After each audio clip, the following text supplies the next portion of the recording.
Mansfield Birthplace Society.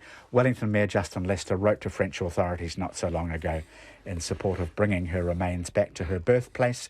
Other notables say no, not Wellington. And people also seem to be saying, no, don't bring her back at all. She wouldn't have wanted her body brought back. And as everybody has an opinion, I thought I'd ask you yours. She should stay in France. Reason? Leave her undisturbed. Well, as I understand it, that's what she wanted. I mean, she left New Zealand and lived in Europe. She didn't lose connections with New Zealand, but she made her life in the Northern Hemisphere and in particular in France, and that's where she should lie. And she had a certain amount of ambivalence towards New Zealand, although people say towards the end of her life she was growing fonder of the old country. What do you I'd think? be interested to see if there was any documentation on her thoughts around that. I know that there is a quote, there is a piece of writing from one of her diaries that I read recently just for an art and design project, but in it went something like, "Oh, what I wouldn't give to New Zealand, it's in my very bones." And that was the exact words that she wrote in her diary. And I think, well, would she like her bones to come home? I don't know. I guess, from a Māori perspective, if I was her whānau, yes, but I'm not her whānau, and they may not have a Māori perspective either, so I'm not sure where to go with that one. If that were the only evidence, you'd be tempted to conclude that the bones should be brought back. From her own But of course, diary, it doesn't seem to be. People are citing all sorts of Mansfield opinions, to indicate support for their own position on it. All right, something else to ask you. The battle by Philip Smith, the convicted murderer and paedophile, wanting his toupee, cost taxpayers $35,000, which I suppose is not the most outrageous taxpayer cost you've ever heard of, $35,000. Nevertheless, it's quite a lot of money. And we've heard the arguments about his rights, and there's probably not much mileage in going through all of them again. But is there something wrong, do you think, and there's no shortage of people who do think this and keep saying it, that in using 215 hours of Crown legal resources so he could keep his hairpiece, they're saying that's not right. What do you think? I think you've got to put behind you, put to one side the fact that he's not a highly reputable person, and look at the fundamental issue. Is there a human right being infringed? Just because you're in prison doesn't mean that you don't have any human rights. You might lose quite a number of them, the freedom to go and have a latte and freedom and so to on. travel overseas. But I think actually you've got to put, as I say, put it to one side and look at the basics, look at the fundamentals here. Now, if they're important fundamentals, then $35,000 is cheap to explore them. If the fundamentals are not important, then don't spend a bean on it. Okay, and what would you conclude? My conclusion? I wouldn't spend a bean on it. I totally agree with Max. I think it was ridiculous in the first instance, and as Max said, you lose a lot of things as a human, as an individual when you go into prison, and if a man wants to have a toupee, let's let him have a toupee and put the $35,000 into something better. Very well. Thank you for a lot of interesting opinions today, gentlemen. Max Ritchie on the panel. Jim, nice to be here, and I look forward to seeing you on Saturday. Ditto. And Johnson Whitaheda. Thank you, Johnson. Kia ora, Jim. Thanks for having me again. That's it for us and Checkpoint following, everyone.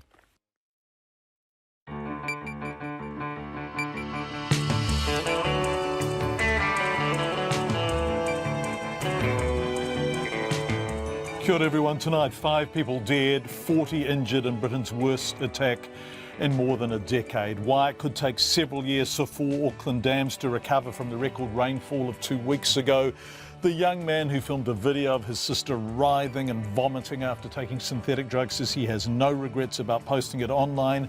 Quake hit North Canterbury farmers look at how to get temporary accommodation onto their properties before winter. 130 passengers checking in now for the first commercial flight to view the famed Southern Lights leaving Dunedin.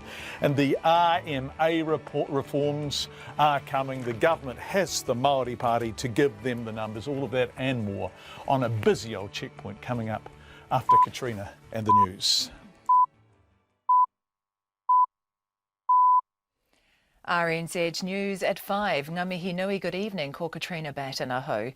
No group has claimed responsibility for this morning's terror attack in London, but the police say it was Islamist related. A single attacker used a car to run down pedestrians on Westminster Bridge before stabbing a policeman to death in the grounds of the Houses of Parliament. 5 people have been killed, 3 civilians, 1 police officer and the attacker. The BBC's Danny Shaw reports.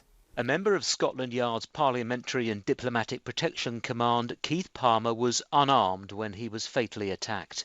Police believe that the attack on Westminster was an act of Islamist-related terrorism and that it was carried out by one person. But the investigation is focusing on whether the perpetrator was assisted, encouraged or inspired by other individuals and if there are other attacks planned. Danny Shaw reporting. New Zealand's Parliament has condemned the attack and expressed solidarity with the people of London. The Deputy Prime Minister, Paula Bennett, sent her condolences to the families of the victims and all those affected. New Zealand First's Deputy Leader Ron Mark also paid tribute to a UK Conservative MP, Tobias Elwood, who tried to save a victim's life. He said the former soldier showed a spirit shared by all who serve in the military, and that was something the House should reflect upon now more than ever. A doctor who assisted the wounded following botched raids on 2 Afghan villages in 2010 says the shooting of civilians was not justified. A new book called Hit and Run claims 6 civilians were killed and 15 injured in the operation led by New Zealand troops accompanied by American and Afghan forces. The former head of the Defence Force, Lieutenant General Rhys Jones, denies civilians were killed in the raids and says the SAS soldiers believed they were under attack. Speaking through a translator, Dr. Abdul Rahman told the co-author of the book, John Stevenson, the villagers were not armed. The general is just making the justification for what happened in the village. They want to justify what they have done. And it is not true that people shoot on the soldiers. Dr. Abdul Rahman speaking through a translator. The government is dismissing claims it's dragging its feet and looking into the claims in the book. The Deputy Prime Minister, Paula Bennett, says they're in no hurry to launch an inquiry. Mrs Bennett says the government is still waiting for the Minister of Defence and the Chief of the Defence Force to return from a trip to Iraq to discuss any next moves. A coroner says the death of a teenage boy who accidentally shot himself duck shooting could have been avoided and has called for urgent changes to firearms regulations. 15-year-old Jamie Ross Johnston died in a mai on a hunting trip with friends in Whakatane in May 2015. Rowan Quinn reports. Coroner Wallace Bain says Jamie Johnson's death should never have happened. Mr Bain says the boys were given firearms but weren't properly supervised. He wants the Firearms Safety Code to include a new rule that all hunting stops if hunting companions lose sight of each other, and an urgent investigation into whether the entire code should become law. Shortly after the accident, the father of one of the boys on the trip was charged with criminal nuisance for allowing an underage group to be in charge of a firearm. The coroner also wants an investigation to see whether more charges regarding hunting accidents should be included in the law. Ko Rowan Quinn tēnei. The Māori Party has confirmed its support for the resource management legislation, saying it secured better consultation with iwi. It comes after the leaders of ACT and United Future wrote an open letter to the Prime Minister offering to support the legislation if changes are made. However, now the government has gained the Māori Party's support, it doesn't need the 2 parties to pass the bill. The ACT leader David Seymour says the Environment Minister Nick Smith has made a mess of the legislation and needs to go. I think that he's bungled it. I think that he has been cantankerous. I think that he has been self-righteous, and as a result he's wasted 2 years of time in government to come up with what is a pathetic RMA reform bill. David Seymour. It's 5:04. To sport, Black Caps pace bowler Tim Southee has been ruled out of the 3rd and final cricket test against South Africa, starting in Hamilton on Saturday. Southee has a hamstring injury. Trent Boult is expected to play after missing the loss at the Basin Reserve through injury. Meanwhile, the South African wicketkeeper Quinton de Kock is in doubt for the match with a finger injury. South Africa lead the series 1-0. An easier game for the All Blacks was the main reason New Zealand Rugby decided against playing England at the end of the year. It's been confirmed that the All Blacks will play the Barbarians as originally planned at the start of their end-of-year tour rather than a proposed test against England.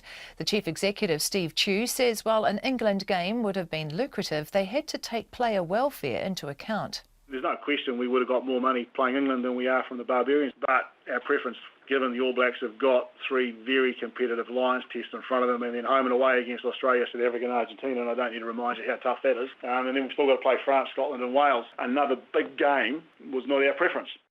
Steve Tew says the All Blacks coach Steve Hansen had agreed to play England instead of the Barbarians had that been what the board wanted. The New Zealand tennis player Marina Irakovic has been beaten in the first round of the Miami Open by American Shelby Rogers. That's the news.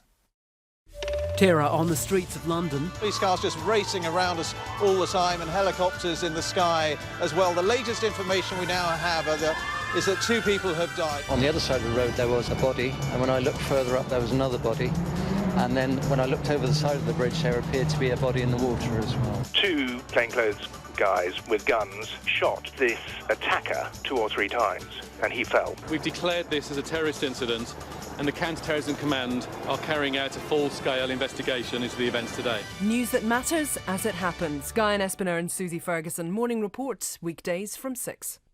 Then on 9 to noon, a new study finds 9% of adult New Zealanders are missing out on secondary health care.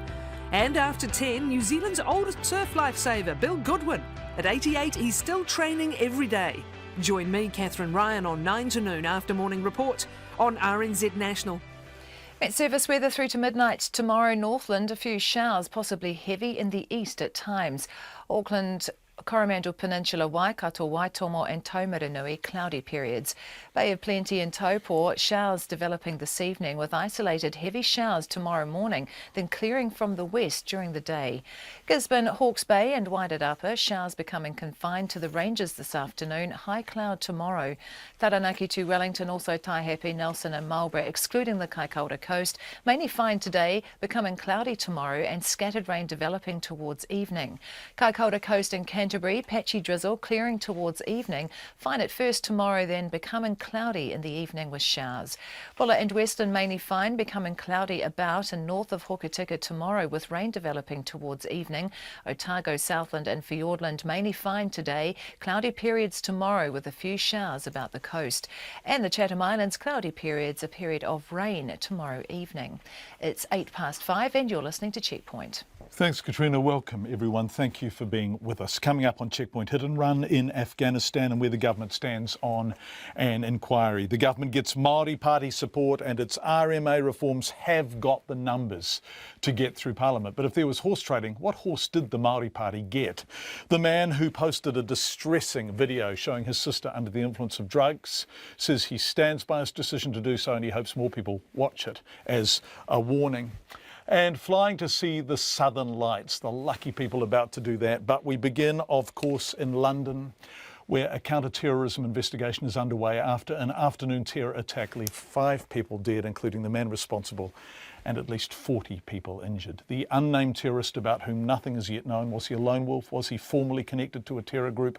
Drove over Westminster Bridge just before 3 o'clock in the afternoon, zigging and zagging, hitting pedestrians as he went before crashing his car and using a knife to fatally stab a police officer in the grounds of Parliament. As Bridget Burke reports, Britain's worst terror attack in more than a decade also brought London to a standstill. A tourist's cell phone captures people fleeing as gunshots were heard outside the British Houses of Parliament.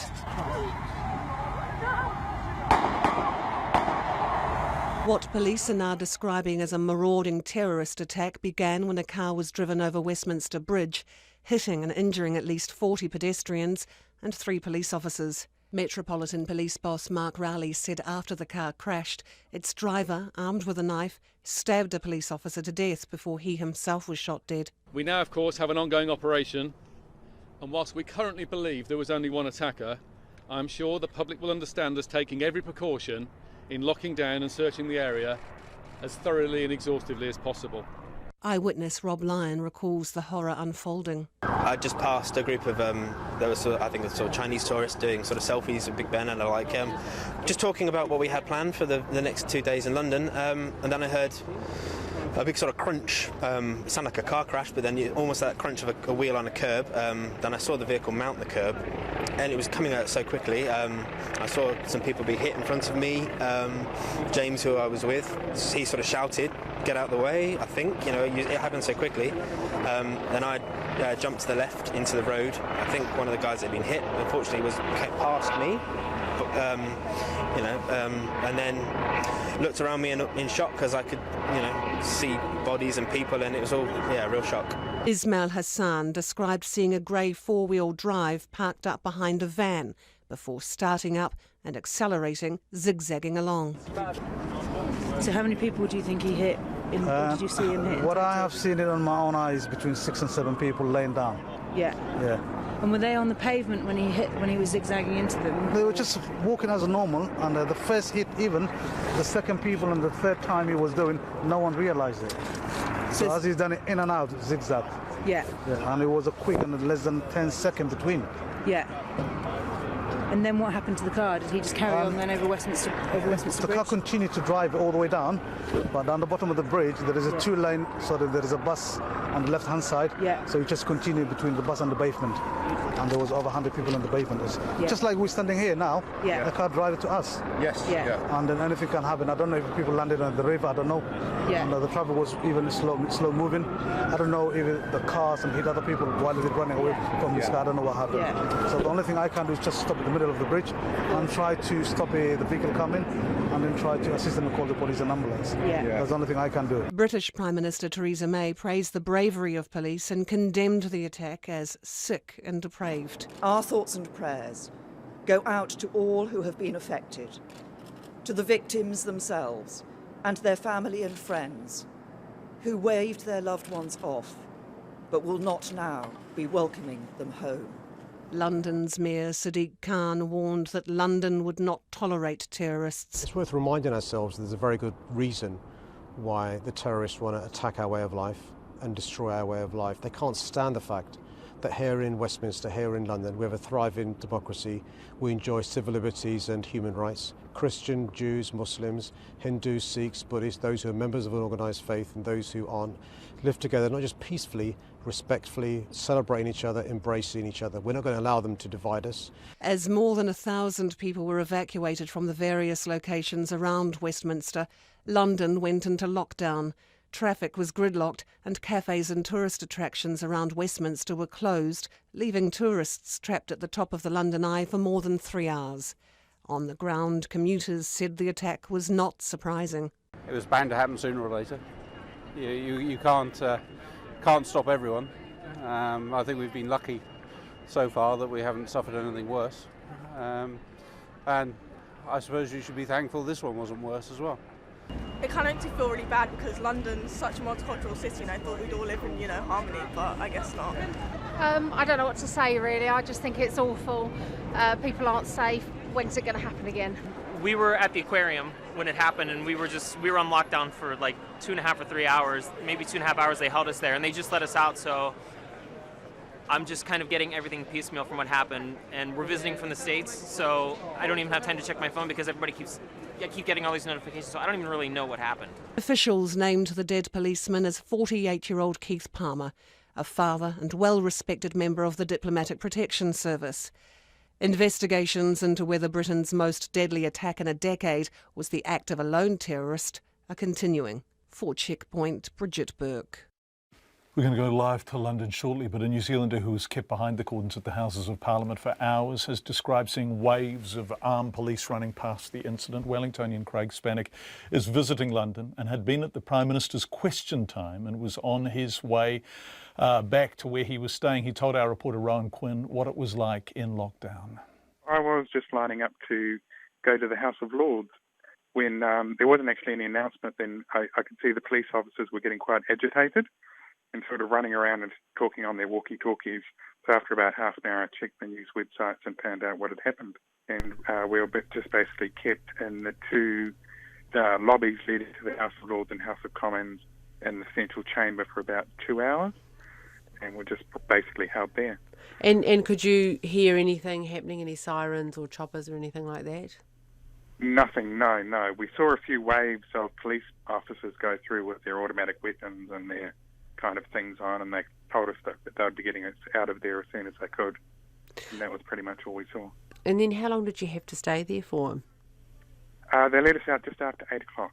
Oh gosh, that's a long time. 5.5 hours, yeah. Yeah, and what was it like while you were in there waiting? It was actually quite good. Everyone was very patient. Nobody kicked up any at us at all. Everyone was just very nice and quiet and did what they were told, basically. Were people able to look at their smartphones and stuff to sort of follow what was happening on beyond the cordon? Yeah, basically, yeah. So that's how you just had a lot of people that were just eyes down, checking out what was going on and giving other people updates. And that's what I was doing as well. Craig Spanik talking to Rowan Quinn. Craig says, though it was very disconcerting, obviously, to have been so close to the attack, he will continue his travel as planned. Let's go live to London now. And our correspondent Catherine Drew is very kindly on the line because it's 4:15 in the morning there. Catherine, it is too early, obviously, for anything formal and official to be taking place. But last night, late your time, there was a police media conference. That's right. It was the head of terrorism, Mark Rowley, who came out with an update and made a number of statements. Firstly, that the death toll had increased to 5. So one of those who had been critically injured, I believe a person on the bridge, had succumbed to their injuries. There are a few more people who are in a very critical condition. 2 police officers, well, actually 3 police officers were hurt, 2 extremely seriously. So, there is a possibility for change around that death toll. But he also said that they think they know who the attacker is. Now, they're not releasing any details. They asked the press not to pursue any leads, to let them get on with their inquiry, to track down, to look at his preparation, his motivation, and his associates, more importantly, but they're not releasing that identity. So and they also confirmed that they are looking at this in the context of it being, of this person being inspired by Islamist terrorism. Yes, the question is, the word inspired is important, isn't it? That they're looking to see if he has associates. Is there an assumption he does?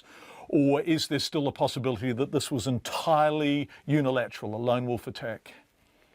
Well, they're looking at both possibilities. What they're doing is searching to find out as much as they can about this man and, who he was consorting with, who may have known about these plans, just to rule out whether there is anyone else involved in this attack. And they're not being drawn on this at the moment. They said they would be working through the night, that hundreds of officers had been assigned to this case, and obviously they will be going through that as meticulously as they can.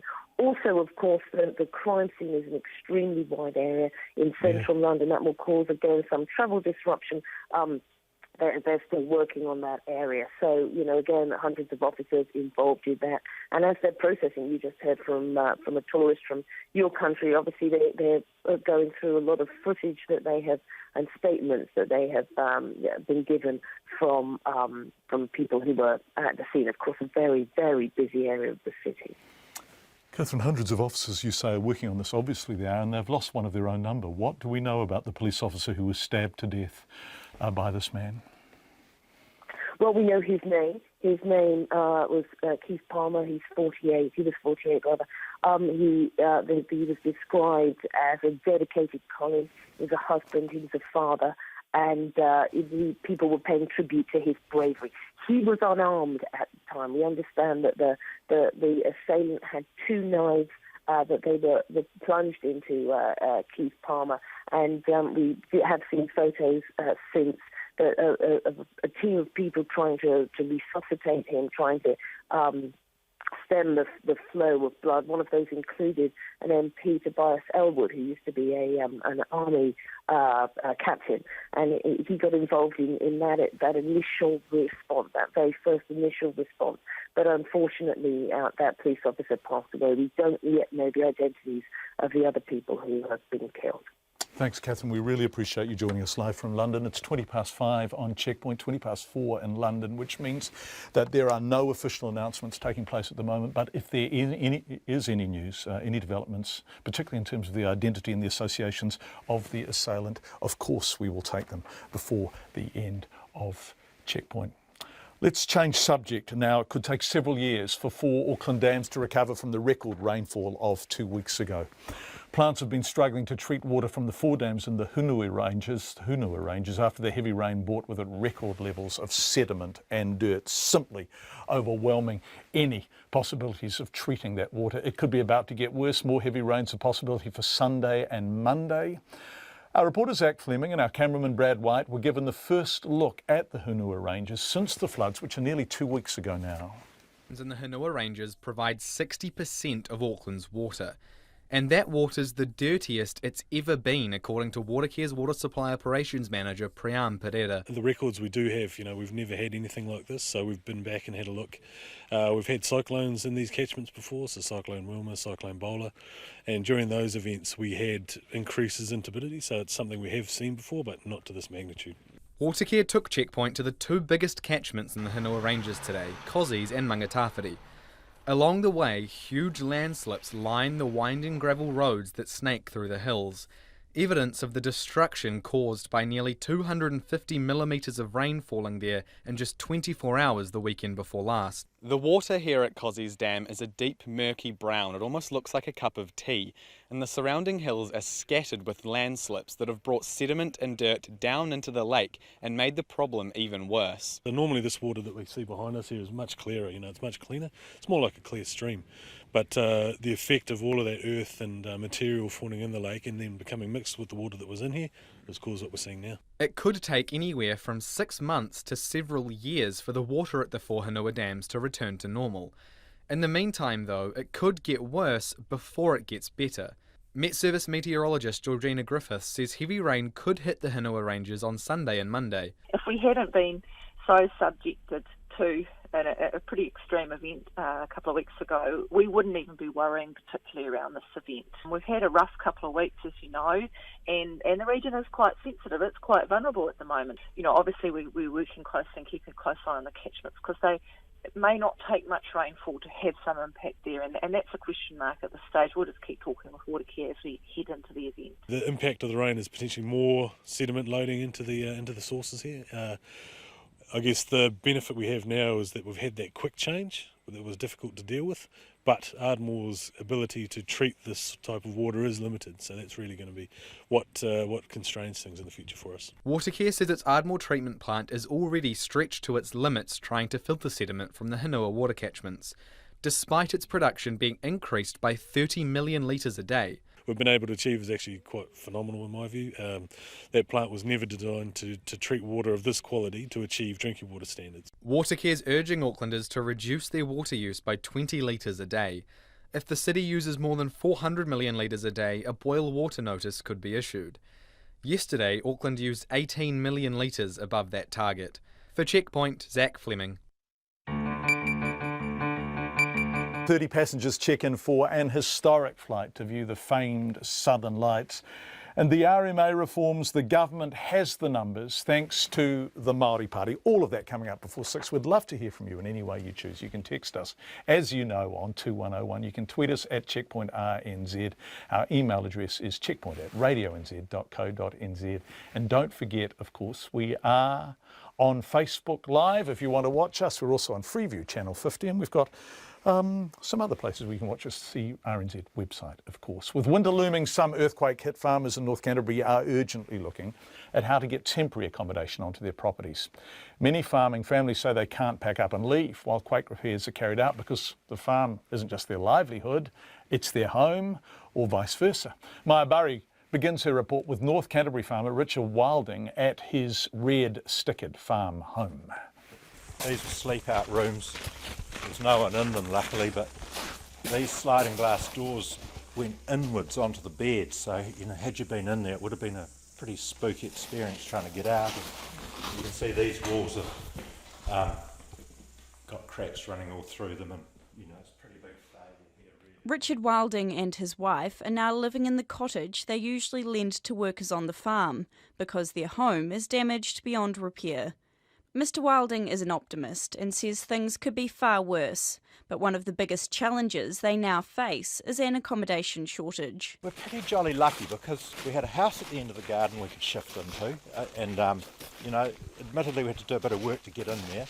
And it does make it very tight for help on the farm because we've got nowhere for them to stay. We put people up the Cheviot pub and things, but it's just the normal now. It's just what we're doing. Mr Wilding is one of about 40 farming families with a quake-damaged property that has expressed interest in the government's offer to buy temporary housing units no longer needed in Christchurch. The government's price tag is $25,000 each, excluding relocation costs of about $30,000. A spokesperson for the North Canterbury Rural Support Trust, Sarah Barr, says while a large number of farmers are interested, others have decided to stay in damaged homes while they wait for repairs or are making do with basic accommodation. There were around 40 that expressed an interest initially in these rawiri units. There are up to 20 that are going to continue with the process. There are a number of others that I'm aware of living in caravans. Ms Barr says farmers need to get suitable housing sorted urgently before the cold sets in. When the quake happened in November, the one sort of saving grace for a lot of them was thinking, well, we've got summer. Well, we're now in March and they don't have the luxury of time anymore. So it's urgent now, and I guess the urgency is perhaps driving some other creative thinking around what their solutions might be. Another North Canterbury farmer, Hamish Pavey, can't get a temporary unit because it's impossible to shift one onto his remote farm, about 50 kilometres north of Cheviot. He has accepted it's going to be a cold winter. For us particularly, if we could get one in here, it would cost the best part of $100,000, say, and we'd have to take that out of our insurance payment. And so we're actually probably better off to use a bit of Sally's No More Gaps and a few doors and a few cracks, do that, and it'll be cold, and we're probably fully aware of that, but put $100,000 into the new house. The Ministry of Business, Innovation and Employment says some of those registered for the temporary housing offer are still in the process of verifying their eligibility. It says the units will be transported as soon as site suitability is confirmed and individual sales are finalised. For Checkpoint, Maya Burry. 5:27, and as we speak, about 130 people in Dunedin are buzzing with anticipation ahead of the first commercial public flight to view the famed Southern Lights. The 8-hour trip, which leaves at 9 o'clock tonight, will see the Boeing 767 fly nearly as far south as Antarctica to capture magical views of the Aurora Australis. Otago Southern reporter Lydia Anderson spoke to passengers on the sold-out flight. Gary Gibson can't wait to get on board a chartered Air New Zealand plane later tonight and get up closer than he has ever been to the Aurora Australis. I really can't wait to get up and fly south to go and see them, and potentially it might only be a one-off thing or not, I don't know, but we'll just see. It'll be a one-off for me because once will be enough. You've been there and you've done that. The Otago Museum worker says although he's not an astronomy buff, he shelled out $4,000 on tickets for himself and his wife after being swept up by the enthusiasm of his boss, flight organiser Dr. Ian Griffin. The weather forecast is favourable, but Mr. Gibson says even if he doesn't get the best light show, the novelty of the flight is enough for him. Whether you see one or only a partial one or something like that, that won't worry me. But just the mere fact we've been there and attempted to do it. Yeah, sure, there will be disappointment, but, it's one of those things it's like most things, you can't predict the weather extremely well, and it'll be the same, and for that. Just flying 2/3 the way to the South Pole is going to be amazing anyway. Passengers have come from as far afield as Spain for the flight, and the tickets sold out in 5 days. Although most of them have never met before, they've been bonding in a Facebook group, with some posting pictures of their bags packed with camera gear and ready to go. Invercargill GP and keen astrophotographer Stephen Voss has taken time off work and arrived in Dunedin today armed with 2 cameras.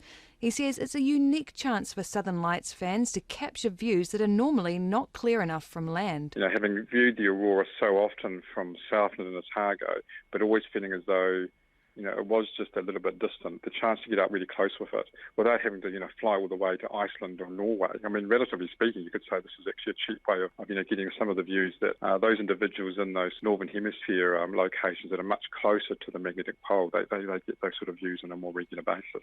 Dr. Ian Griffin, who came up with the idea for the flight last year, says the price, $4,000 for 2 economy class tickets or $8,000 for 2 business class tickets, hasn't put people off. In fact, he says he could have filled about 3 planes. I think it's something that does inspire wonder. I mean, there are so many beautiful stories in folklore about what causes aurora.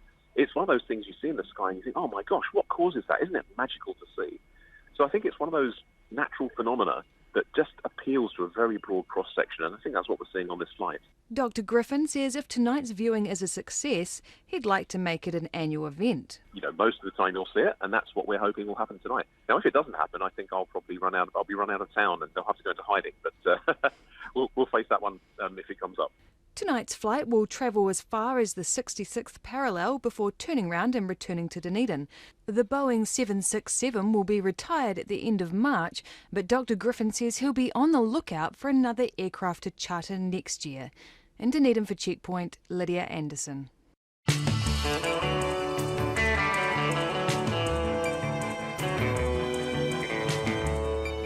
You're with Checkpoint on RNZ. Thank you for being with us. Coming up with the time at 29 minutes to 6, the RMA gets the numbers. Pumpkin Patch has a new owner. I'll ask Nona what exactly the owner owns, and calls for improvements to be made to the highway in Te Anau after it claimed the lives of 2 tourists earlier this week. But before any of that, here's Katrina Batten with the headlines. The police in London say today's attacks on Westminster Bridge and outside the Houses of Parliament are likely to have been Islamist related.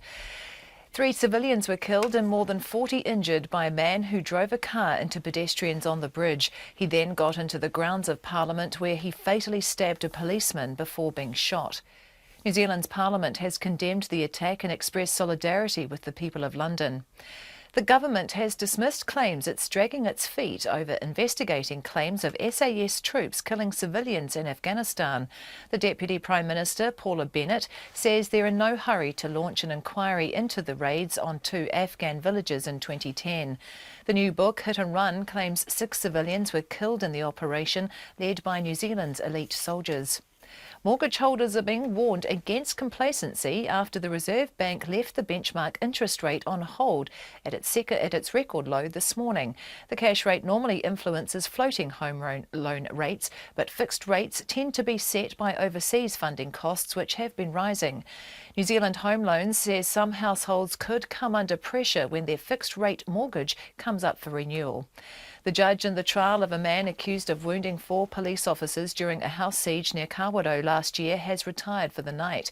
Rhys Warren's on trial in the High Court in Hamilton on a number of charges, including 2 of attempted murder. The jury was sent out to reach verdicts this afternoon following summing up by Justice Brewer. 1 person is dead following a crash between a car and a freight train at a level crossing in the Waikato town of Morrinsville. The police say the crash happened at 3:20 where Piako Road meets State Highway 26. The highway is closed near the area and diversions are in place. Those are the headlines. I'll be back at 6. Thank you very much, Katrina. Let's turn to business news now with Nona. Nona, Pumpkin Patch has been bought by an Australian online retailer, right? Right. Now we have been in here on previous occasions talking about the end of Pumpkin Patch. So what did they buy? What did they get? They bought the brand and they bought the intellectual property, which is sort of like designs and, the website, for example, pumpkinpatch.co.nz, pumpkinpatch.com.au, so those things, and the brand, some of the styles of what Pumpkin Patch, so the other things that go with that. And the guy who bought it, the chief executive of a company called Catch Group, they've got some really big Australian online website, retail sites. You can buy all kinds of stuff there.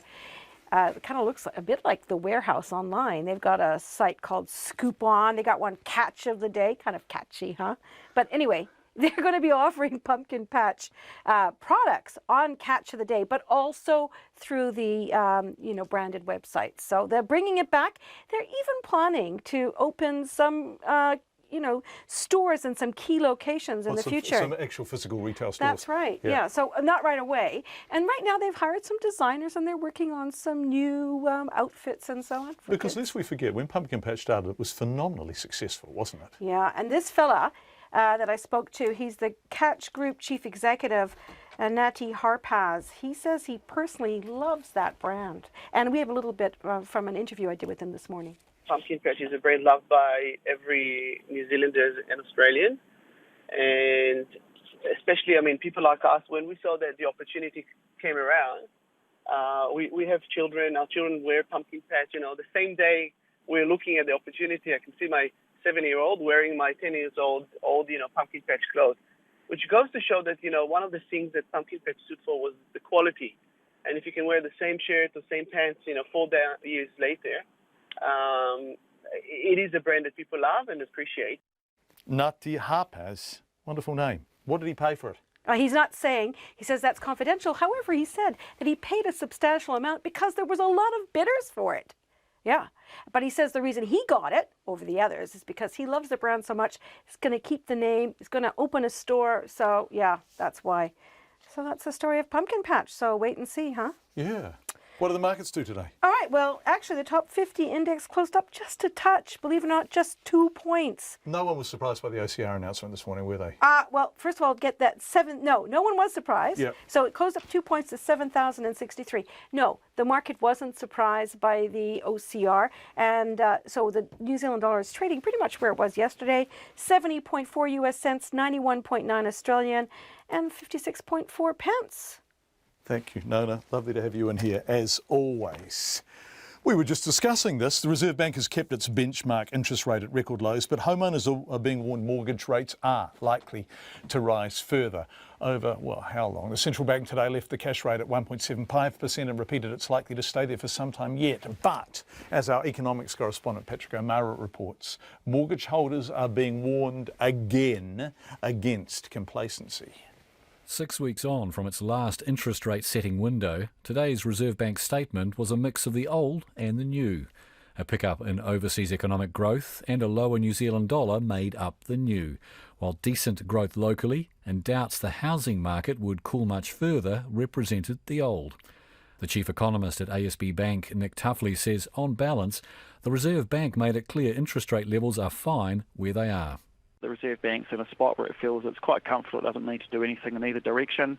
It's encouraged that inflation's back in the band and is likely to be getting back towards the midpoint of the band soon, but it's wary that it is likely to need to keep interest rates low just to ensure that when we're 2 to 3 years out from now, inflation's still going to be somewhere around that 2% mark. While the Reserve Bank reckons the next move in the cost of borrowing could be either up or down, most analysts are betting on an increase to 2%, and the only question is when.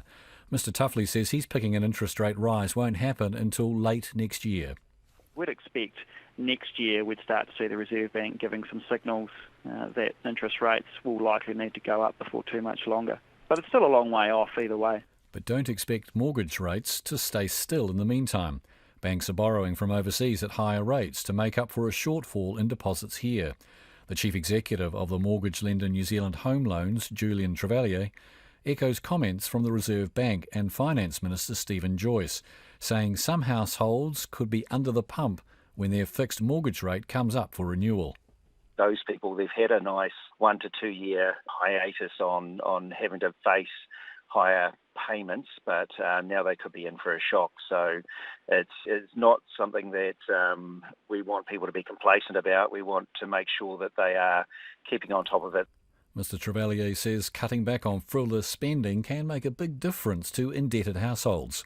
There's some very obvious ones, which are, around smoking and, entertainment and so forth, even, clothing purchases and the like. No mention of foregoing smashed avocado on toast, as one Australian demographer controversially suggested could help young homeowners save money to get into the property market. Most businesses are in reasonably strong financial shape thanks to the growing economy.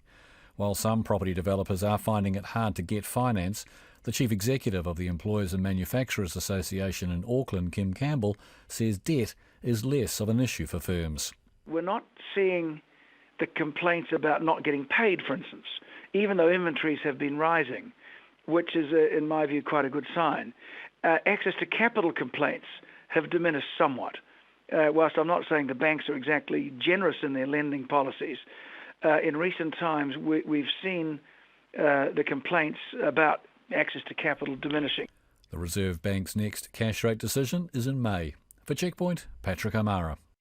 In a couple of minutes, we're going live to Kaikōura. A meeting is taking place there of residents. We will join our reporter Conan, who's there, and we have a story on the government getting the numbers for the RMA, but real confusion still surrounding this. But first, an Auckland man who posted a video on Facebook showing his sister obviously and distressingly under the influence of drugs says he has no regrets about putting it online and is pleased it's reached so many people.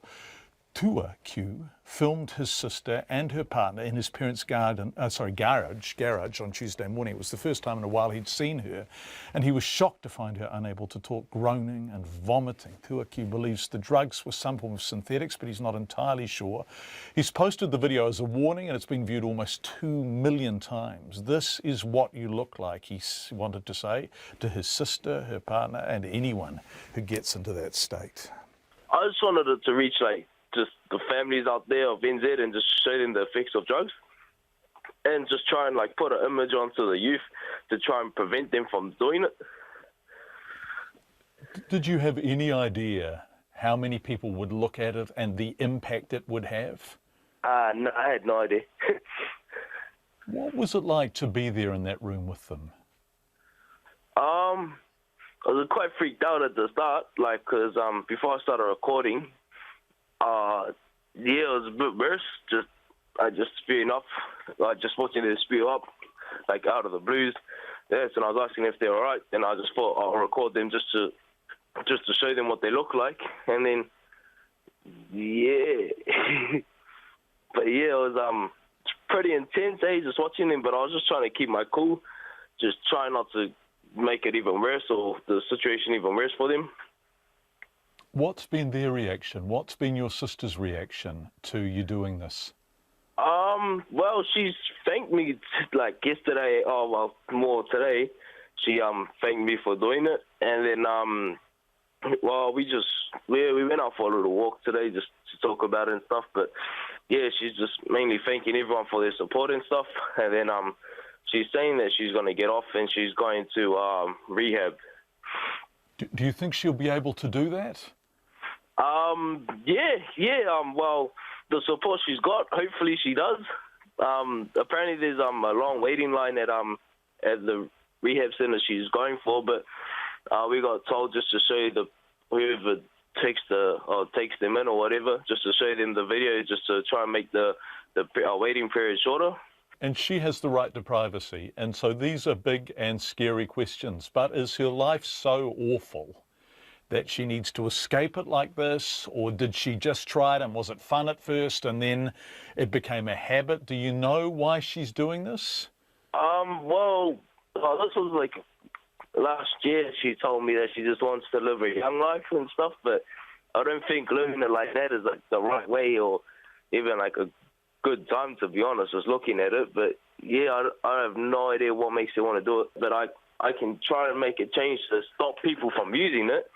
That was that was my aim of uploading the video, but yeah. And what sort of reaction have you had to it? Because a hell of a lot of people have watched it, right? Yes. And what are they saying? What have you heard?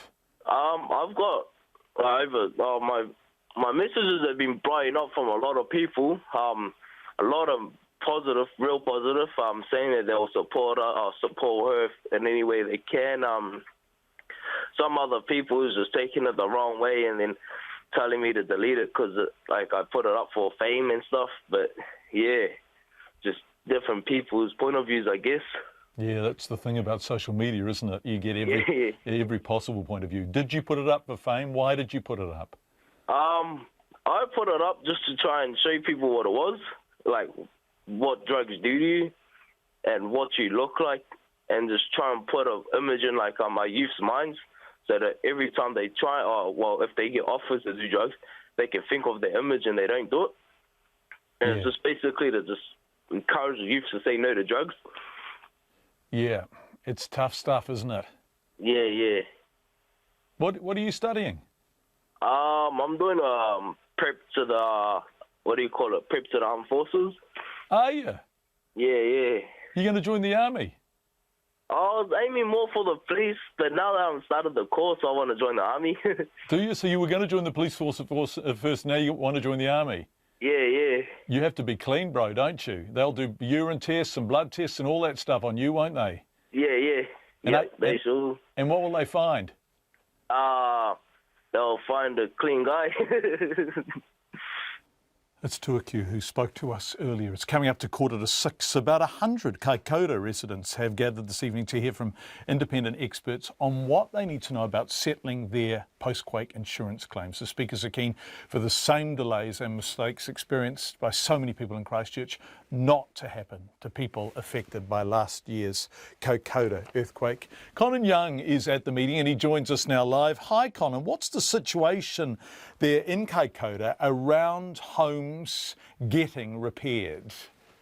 Well, look, the worst affected homes, we really only have concrete figures on the worst affected homes, and we've got 30 that are unlivable, and we've got another 170 that are subject to restricted access, and that means that they might be behind in front of a slip that could come down in rain. They could have problems with septic tanks, etc., which means they can't stay in their home. So these are the worst affected places. And those people are all apparently living elsewhere, found alternative accommodation. We've got a number of other claims. So we've had this meeting here tonight, as you said in the intro, 100 people here tonight, and everybody here has a claim in.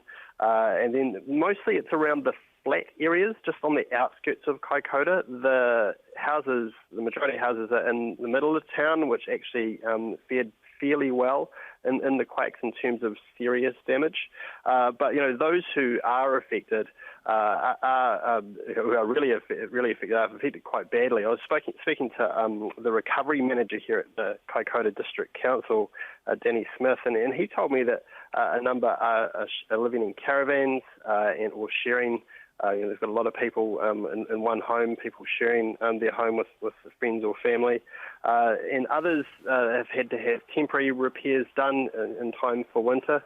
And the council has played a role there trying to get around the most vulnerable people and make sure that that their homes are weatherproof. For Kaikōura, an area that's beautiful, but it's known for some fairly harsh winters. Yes, shivers, yes.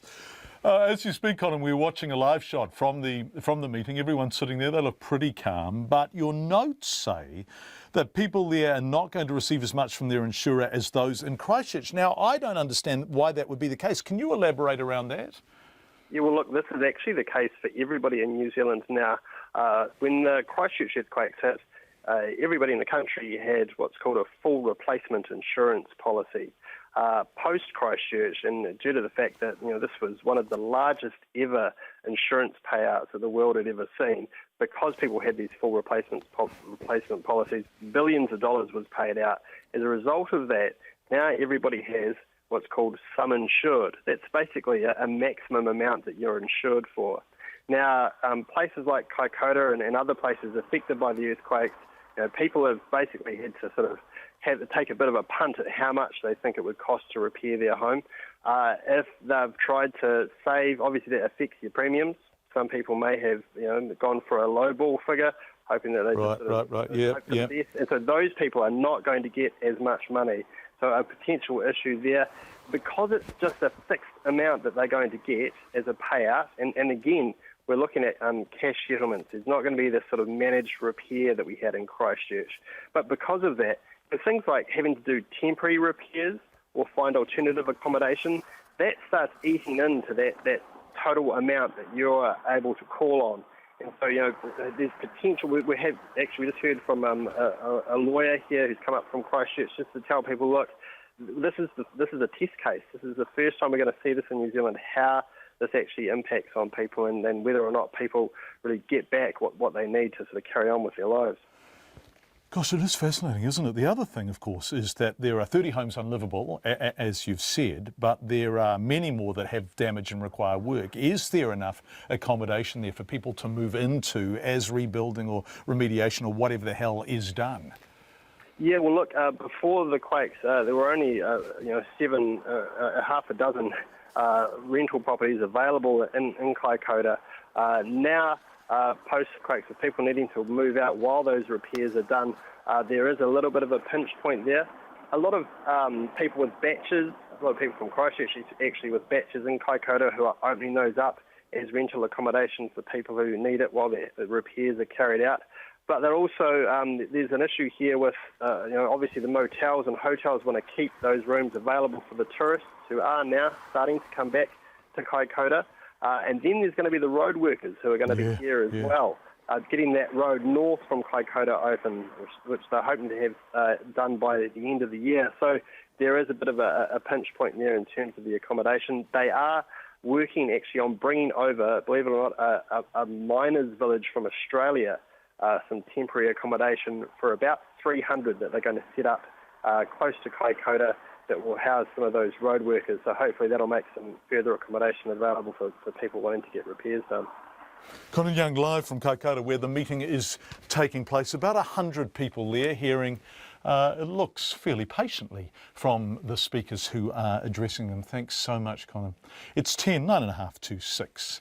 You're with Checkpoint on RNZ. The Deputy Prime Minister, Paula Bennett, has brushed off comments. The government is dragging its feet in looking into the details of SAS-led raids in Afghanistan. Ms Bennett says they're in no hurry to launch an inquiry into the 2010 raids on 2 Afghan villages, even as Wayne Mapp, who was the Defence Minister at the time, has publicly accepted what the Defence Force has denied, that civilians were indeed killed.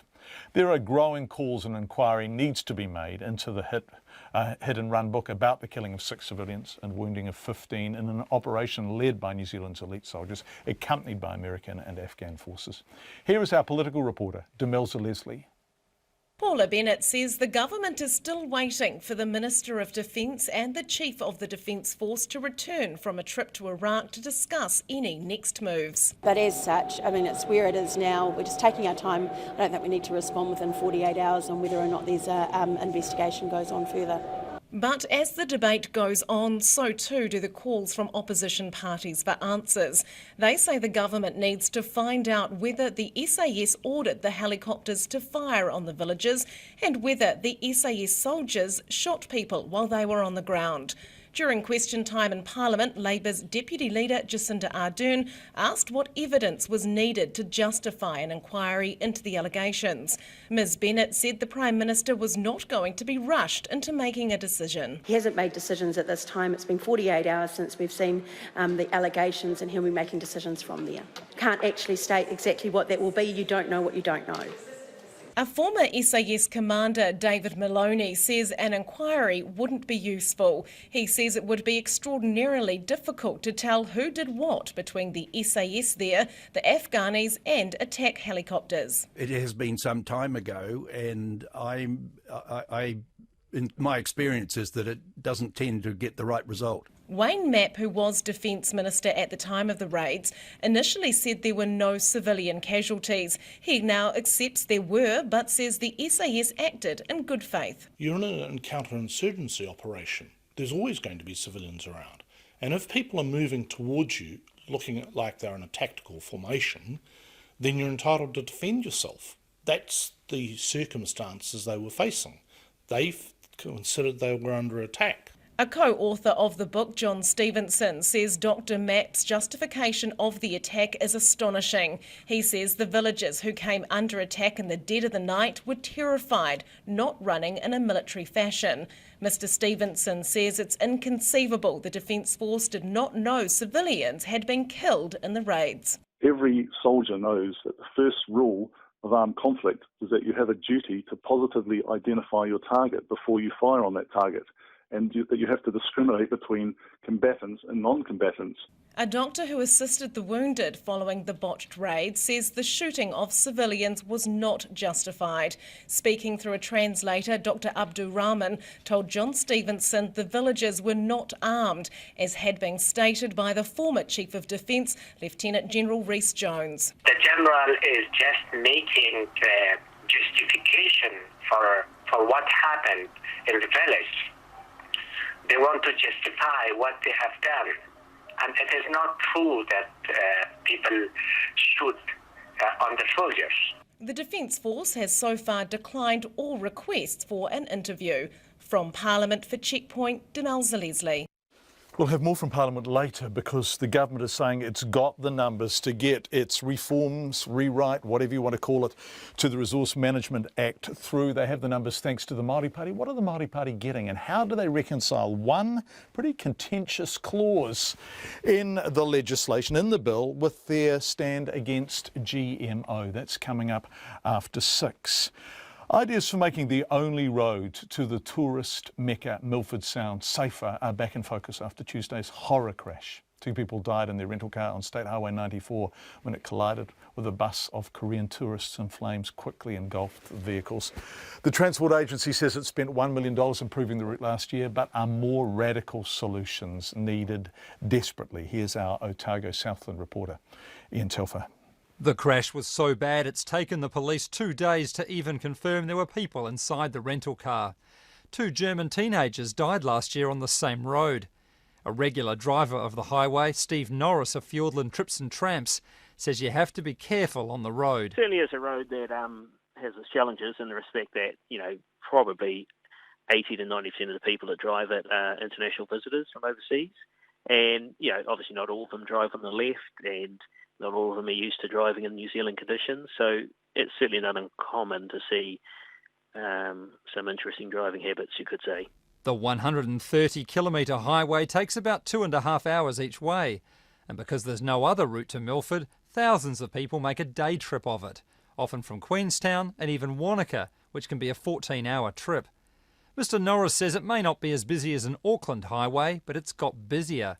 He says it might be time to dust off a decade-old plan for a park and ride system from Tiano. It's something that's certainly become a lot more talked about in the last 2 to 3 years, with just in combination with just a huge increase in tourism and the pressure it's putting on the infrastructure, car parking at Milford Sound, stops on the Milford Road, etc.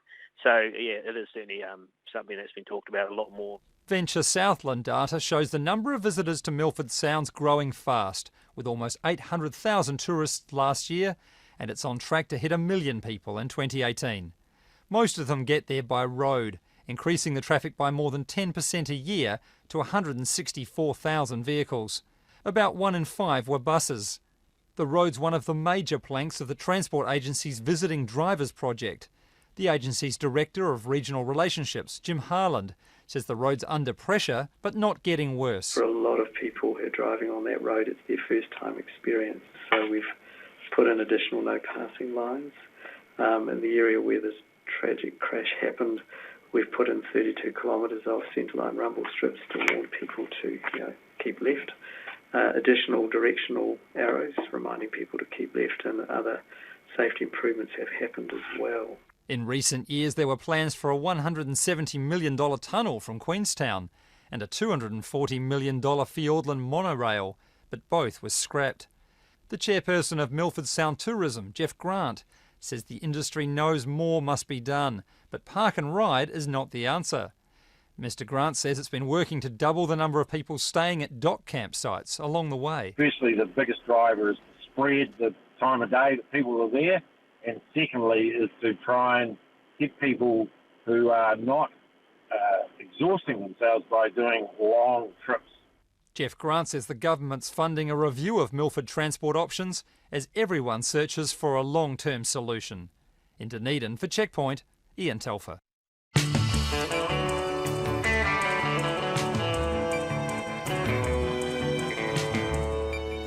Thank you for being with us on Checkpoint. We're about 1.5 minutes away from the 6 o'clock news. Katrina Batten is sitting here ready to go. Thank you, Katrina. John, what a great guy reposting his sister. The Armed Forces lucky to have him, says Gwyn. Loved the interview. That was with Tuaku, who was, of course, the man responsible for putting up on Facebook the video of his sister. It's thoroughly distressing footage, but he says that's the point, isn't it? That it's intended to be salutary.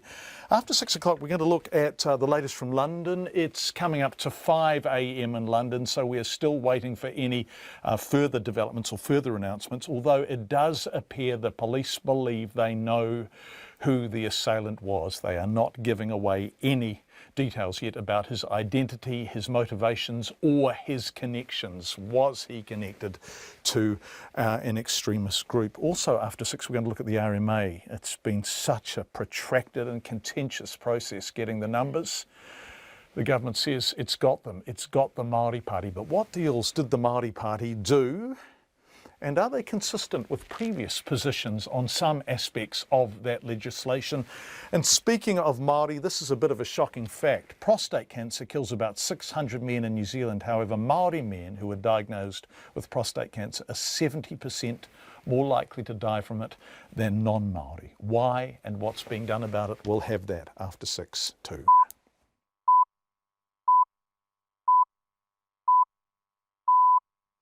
RNZ News at 6. Ngā mihi nui, good evening. Ko Katrina Batten tēnei. The police in London believe they know the identity of the attacker who drove a car over Westminster Bridge, killing 3 people and injuring 40 before fatally stabbing a police officer in the grounds of Parliament. The man was then shot dead by police. The head of counter-terrorism at the Metropolitan Police, Mark Rowley, says the man was inspired by international and Islamist-related terrorism, but gave no further details. No group has claimed responsibility. World leaders have been sending messages of condolence to Britain. The New Zealand Parliament has condemned the attack and expressed solidarity with the people of London. The Prime Minister, Bill English, says the attack feels very close to home, as thousands of New Zealanders have either visited London or live there. The Australian Prime Minister, Malcolm Turnbull, says it's an attack on parliaments and freedom and democracy everywhere. Australia's heartfelt sympathy and resolute solidarity is with the people of the United Kingdom, with whom we stand today, as we always have, in freedom's cause. Staunch allies in the war against terrorism. Australia's leader Malcolm Turnbull, the leaders of France, Germany and the United States are among others who have sent messages of solidarity. The government is dismissing claims it's dragging its feet and looking into claims made about SAS conduct in Afghanistan. The Deputy Prime Minister, Paula Bennett, says they're in no hurry to launch an inquiry into the 2010 raids on 2 Afghan villages. A new book, Hit and Run, claims 6 civilians were killed and 15 injured in the operation led by New Zealand's elite soldiers, accompanied by American and Afghan forces.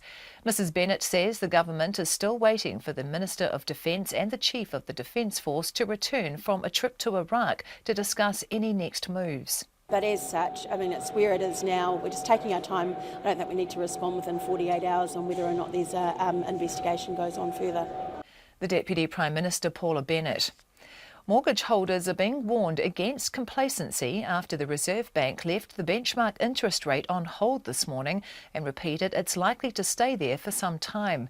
The cash rate, which stands at a record low 1.75%, normally influences the level of floating home loan rates, but fixed rates tend to be set by overseas funding costs, which have been rising.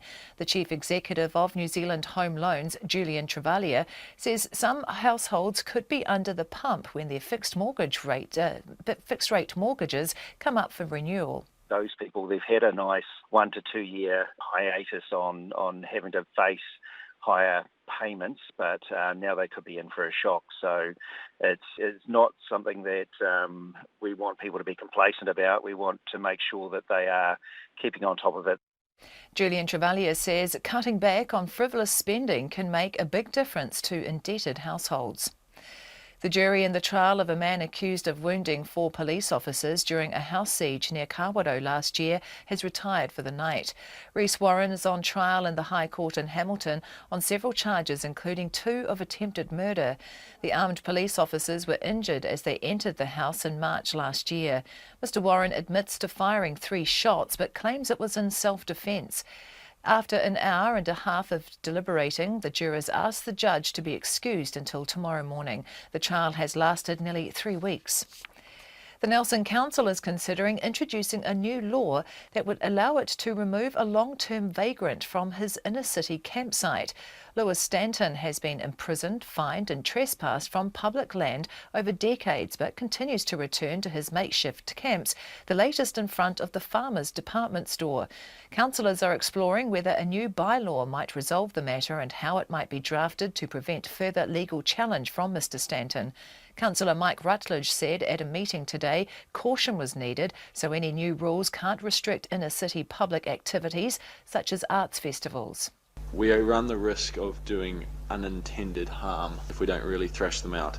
For example, the masked parade, it would seem to meet the test of not being an acceptable activity if someone decided to suggest that it impacted them. Councillor Mike Rutledge. There are significant traffic delays across Auckland as music fans head to Adele's first New Zealand concert. Tonight's show coincides with rush hour traffic, and Auckland Transport has warned people to allow several hours to get to Mount Smart Stadium. The Transport Agency says drivers heading south on the Northern Motorway should consider taking State Highway 18 and 16. Extra trains and buses are running. It's exactly 6:05. To sport, and a hamstring injury has ruled Black Caps pace bowler Tim Southee out of the third and final test against South Africa, starting in Hamilton on Saturday. No replacement has been called in, with Trent Boult expected to return from injury in time for the match. The Chief Executive of New Zealand Rugby, Steve Tew, says the new Super Rugby format has been agreed upon, and he admits it's frustrating that nothing can be announced. It's understood 2 teams from South Africa and 1 from Australia will be cut from next year's competition. Tew wouldn't confirm details of the new structure, but says NZ Rugby is happy with the outcome. He agrees it's not ideal to have some teams in limbo about their future, but says change is necessary for progress. We would all have empathy for anyone that is subject to a change process. It's never easy for anyone, but from time to time it is necessary to make tough decisions, and you just have to work your way through those as fairly as you can. It's not good for a whole group of people, so the sooner we can get it done, the better. Steve Tew. A distraught Jason Day quit just 6 holes into his opening World Golf Championship match in Texas, saying he wanted to be with his mother, who faces surgery for lung cancer this week. Day, the world number 3, forfeited his match with American Pat Perez, saying he felt unable to continue. It's been really hard to play golf lately in this year. It's been very, very emotional, as you can tell. Jason Day lost his father to cancer when he was 12. That's the news. Tonight on Nights, why, when one person starts scratching, do many of us feel compelled to do the same? Dr. Zhao Feng Chen from Washington University's Center for the Study of Itching has been experimenting with mice to find out. We reached the climax of our series, The Voice of the Iceberg, while Mona Lynn Courteau debuts as our new cultural ambassador for the music of Latin America. First stop, Uruguay. On Nights with me, Brian Crump, after the news at 7 on RNZ National. Met service weather through to midnight tomorrow. Northland, a few showers, possibly heavy in the east at times. Auckland, Coromandel Peninsula, Waikato, Waitomo and Taumarunui, cloudy periods. Bay of Plenty and Taupō, showers developing this evening with isolated heavy showers tomorrow morning, then clearing from the west during the day. Gisborne, Hawke's Bay and Wairarapa, showers becoming confined to the ranges this afternoon, high cloud tomorrow. Taranaki to Wellington, also Taihape, Nelson and Marlborough, that's excluding the Kaikōura coast. Mainly fine today, becoming cloudy tomorrow and scattered rain developing towards evening. Kaikōura coast and Canterbury, patchy drizzle clearing towards evening. Fine at first tomorrow, then becoming cloudy in the evening with showers. Bulla and Westland mainly fine, becoming cloudy about and north of Hokitika tomorrow with rain developing towards evening. Otago, Southland and Fiordland mainly fine today, cloudy periods tomorrow with a few showers about the coast. The Chatham Islands, cloudy periods with a period of rain tomorrow evening. It's 6:08 and you're listening to Checkpoint. Thank you very much indeed, Katrina, which means it's 5:08 in London. Let's head there now. In the shadow of Big Ben, people ran for their lives and gunshots rang out in that famous part of the city as it became a target of terror. A lone attacker ploughed through pedestrians on Westminster Bridge before stabbing a policeman to death in the grounds of the Houses of Parliament. 5 people were killed in total, 3 civilians, the police officer and the attacker himself, who was shot dead. The BBC's Gavin Hewitt has this report on how it all unfolded. Early afternoon, with the traffic flowing over Westminster Bridge. The grey Hyundai starts crossing the bridge and then swerves onto the pavement. A woman jumps into the Thames. Others are knocked to the ground and under traffic as the vehicle races towards Parliament Square. Left behind on the bridge, a group of horrified visitors. On the ground, dozens of injured people, some lying on the pavement, many bleeding, one trapped under a bus. Some of the injuries were described as catastrophic. A big sort of crunch, it sounded like a car crash, but then almost that crunch of a wheel on a curb. Then I saw the vehicle mount the curb, and it was coming out so quickly. I saw some people be hit in front of me.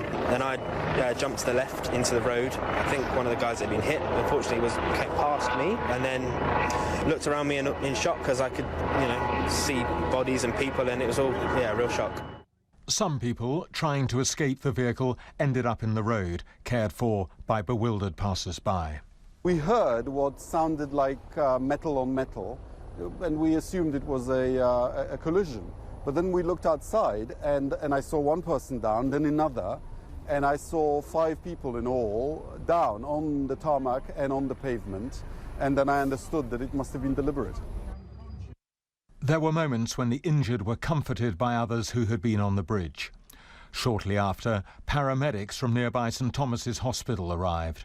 The woman who jumped into the Thames was rescued, but is in a critical condition. Many on the bridge had severe injuries, and 3 of them later died. The police believe there was only one attacker involved here, but their task over the next 36 hours will be to trace every link to that individual and to satisfy themselves there was no wider plot here. That was the BBC's Gavin Hewitt. This morning's attack at Westminster is the worst in the city since July 2007, when 4 suicide bombers set off bombs in backpacks on 3 underground trains and a double-decker bus, killing 52 people. London's Metropolitan Police say they know who was behind the attack, but at this stage are not releasing his identity. No group has claimed responsibility, but the city's top anti-terror officer, Mark Rowley, says the attack was Islamist-inspired. So that is from the city's top anti-terror officer. The BBC's security correspondent, Gordon Carrera, has this report on what today's attack means in terms of counter-terrorism. Now the hunt is on to identify the man and understand what lay behind this attack. Who was he and how did he get so close? Other clues for investigators will include the car that was used so brutally as a weapon. Was it his or a hire car? Armed police have regularly carried out exercises to secure Parliament and the area around it. But today the response was for real. The Met responded in line with our plans for a marauding terrorist attack. That response included uniformed and specialist firearms officers. We now, of course, have an ongoing operation, and whilst we currently believe there was only one attacker, I'm sure the public will understand us taking every precaution in locking down and searching the area as thoroughly and exhaustively as possible. In recent years, security in Parliament has been tightened after intruders managed to get inside. Cameras, bollards, armed guards and X-ray scanners are all in place. Today, an attacker did breach the initial perimeter, but police dealt with him quickly. The security services say that 13 attacks have been stopped since 2013. MI5 and the police have certainly improved their ability to detect those behind the plots. But we've also seen those planning attacks switch to less sophisticated techniques, which can be harder for the intelligence agencies to spot. A year ago exactly saw an attack on Brussels airport and the metro.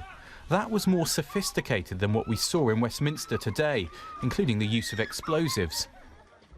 Last weekend, Paris's Orly airport showed how sometimes lone individuals are now moving to more low-tech means. A man grabbed a gun off a soldier, but was shot. Recent attacks in Berlin and Nice showed the carnage a vehicle can inflict on innocent people, as happened today on Westminster Bridge. In many recent cases, attackers have been inspired by so-called Islamic State, although not necessarily in direct contact with the group. Well, it's very hard to prevent an attack, if you like, a low-tech attack like this from happening once an individual is inspired to carry one out. If you haven't got the intelligence to know it is happening, it's very, very hard to prevent lives from being lost once the attack actually takes place. A wide-reaching and urgent investigation into this incident is now underway. The attacker may be dead, but the priority will be finding out if he worked alone and if this threat has really passed.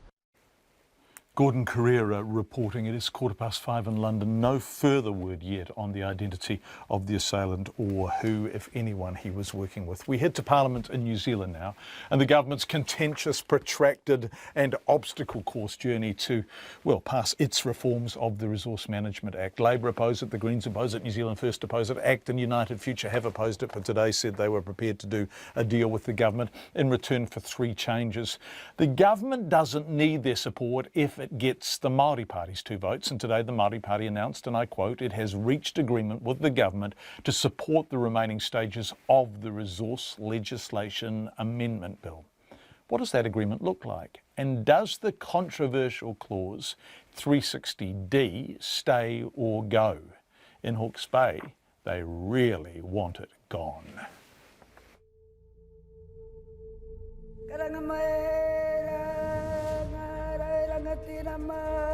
You're listening to, and if you're watching, you're seeing, a video made by Pure Hawke's Bay, a series of postcard scenes and pastoral magnificences.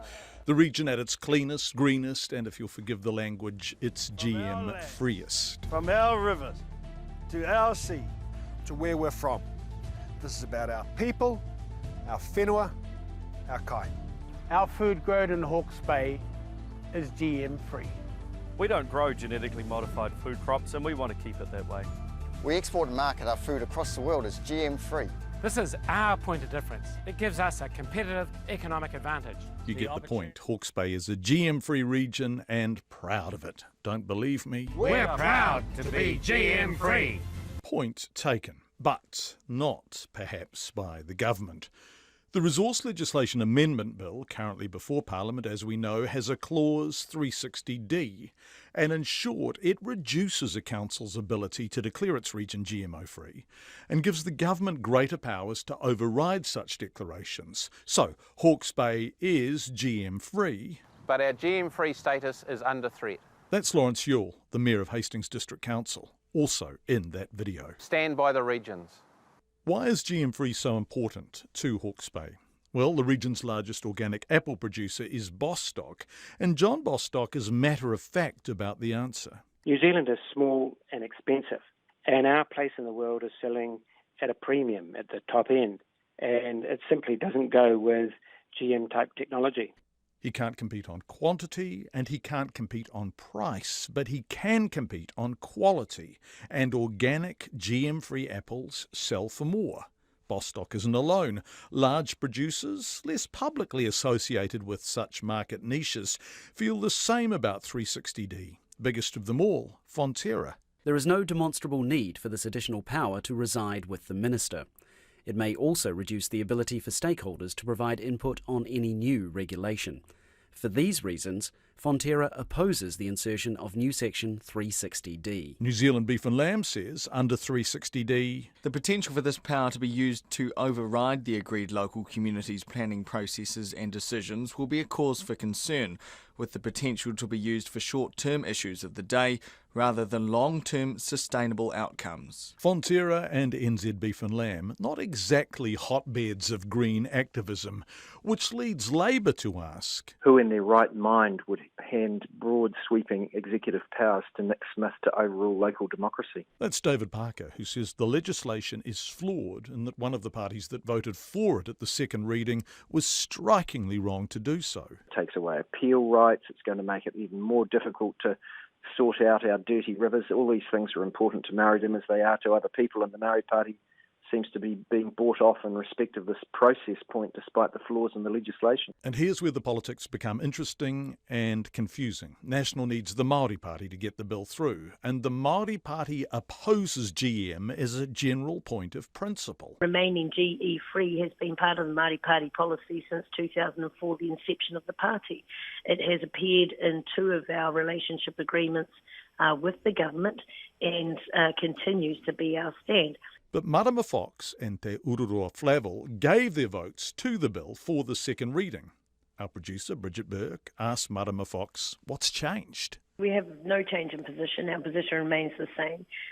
What we have agreed with the Minister is that we would vote as a vote of good faith at the second reading. David Parker is less generous. He believes the Māori Party are betraying principle for a backroom quid pro quo. Nick Smith's desperate to get this through because he's for years said that the RMA is the reason for the Auckland housing crisis. The Māori Party look like they're going to trade their vote for some improved rights of participation for Māoridom. So what's going on?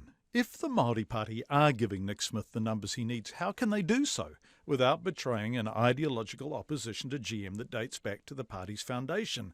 Has 360D gone? And if it hasn't, Bridget Burke asked Marama Fox if she can commit to voting against the bill if it still contains 360D. No, we're not making that commitment not to support the bill at third reading, but we have given a commitment for the GE free that if we can't get that through, we will no longer be supporting the bill. All will be answered soon, but today ACT's David Seymour and United Future's Peter Dunn, who don't oppose GM per se, but have opposed the bill so far, an inversion of the Māori Party's position, offered Nick Smith their support if 360D goes, and also if it excludes, and I quote, additional iwi consultation requirements. But that's what David Parker believes the Māori Party is getting in return for their support. I phoned Peter Dunn. And so what do you think Nick Smith is going to do? I don't know. I suspect he will cave into the demands of the Māori Party. I don't know. But all we're doing is putting our proposal out there afresh because it is a pragmatic and sensible way through a dilemma that the government's created entirely for itself over the last 4 years. If you like, we're going out of our way to be helpful. Whether they choose to accept the offer or not is entirely their business. So a fallback position if the minister can't get the Māori Party over the line, but one with more strings attached than the government seems prepared to pull. This legislation has been a bit like a lolly scramble in which the government support parties haven't liked the lollies. They still don't, even as David Seymour and Peter Dunn offer to support the legislation with changes. Neither party leader likes it very much at all. We both oppose it for different reasons. I think it goes far too far in terms of overriding the rights of communities, etc. David thinks it doesn't go far enough, but the point we both agree on is bad legislation. Peter Dunn, if he thinks it's bad legislation and David Seymour thinks it's bad legislation, what are the Māori Party getting out of supporting it? Well, we don't know. And what's happened to 360D? Well, we don't know. But we will find out, and in part we will do so, we hope, by talking to Nick Smith, who has agreed to be on Checkpoint with us tomorrow. We look forward to that conversation. It's 22 minutes past 6. Donald Trump says he's been somewhat vindicated after a senior Republican Intelligence Committee chairman came forward claiming he'd seen evidence that the president and his transition team had come under surveillance by spy agencies.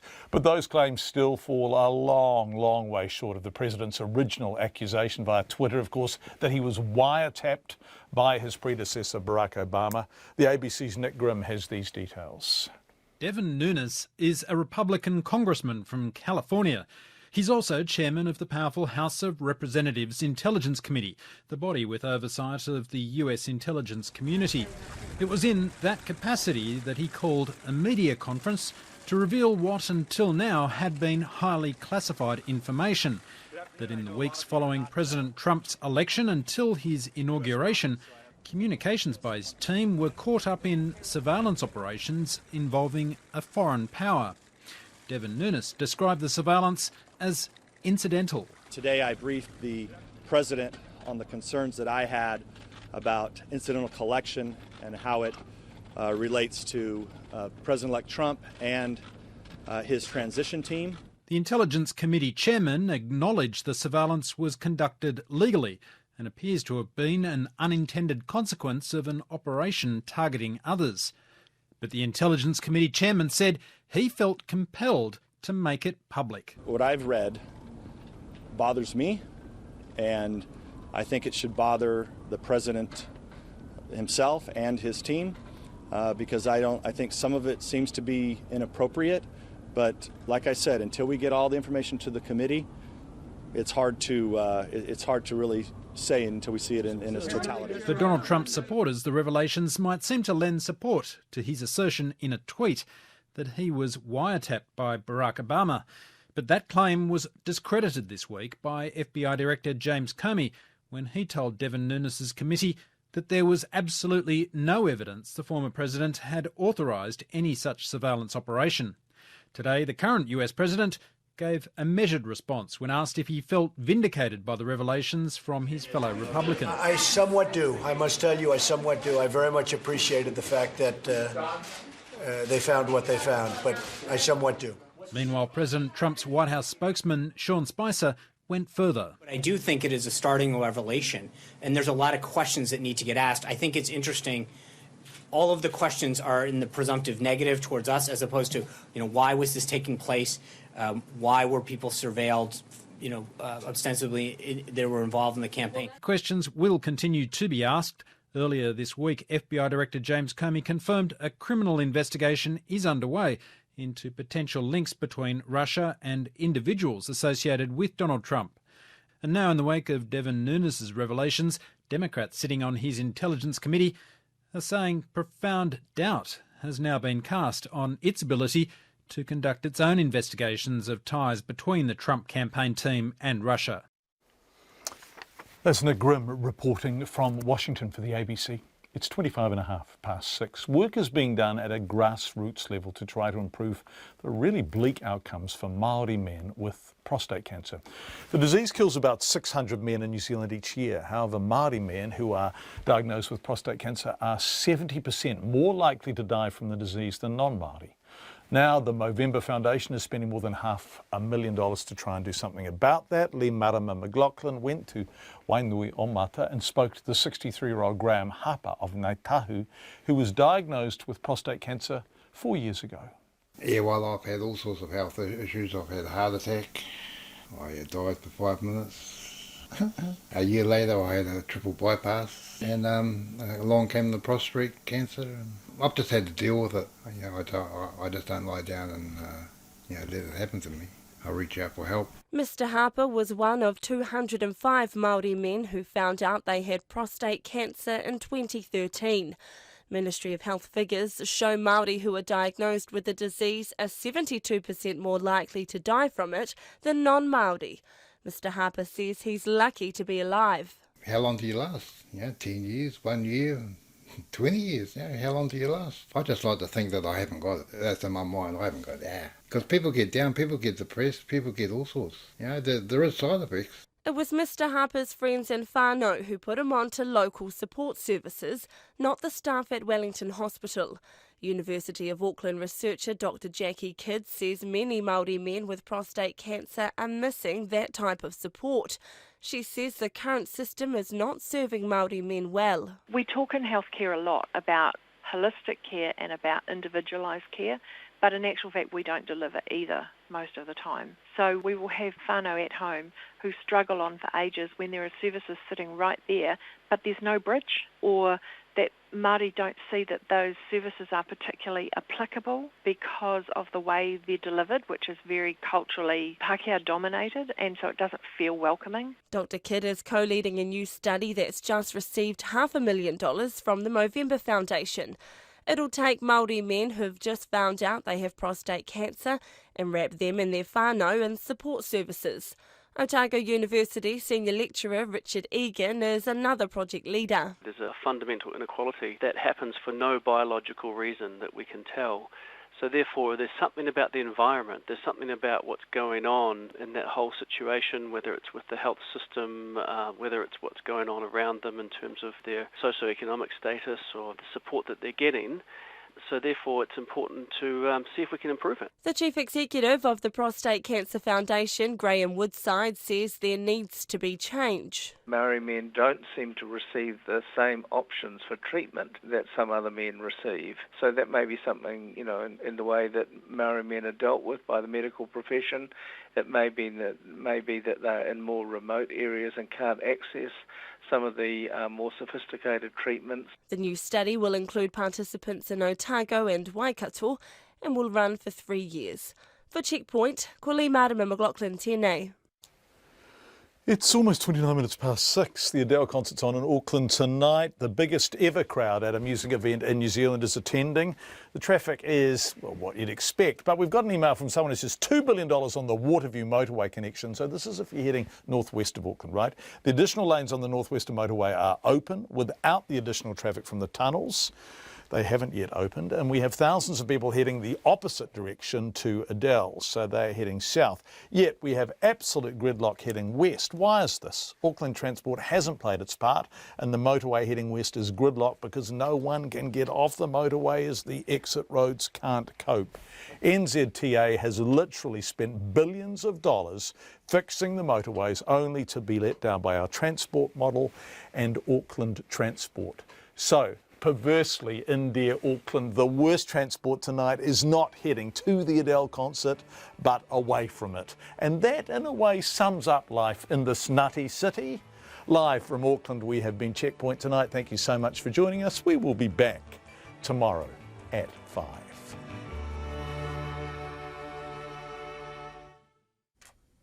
RNZ News headlines at 6:30.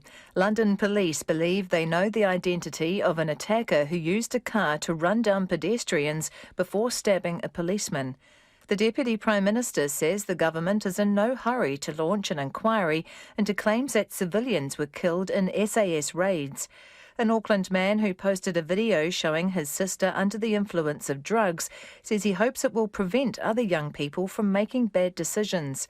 And the benchmark interest rate has been kept at record lows, but homeowners are being warned mortgage rates are likely to rise. Our next news and weather is at 7. This Saturday morning, the satirical genius of Armando Iannucci, currently challenged by the true and farcical events of our times. Harry Smith, the plain-spoken 94-year-old Yorkshireman, who has become a Twitter sensation and a best-selling author. Geneticist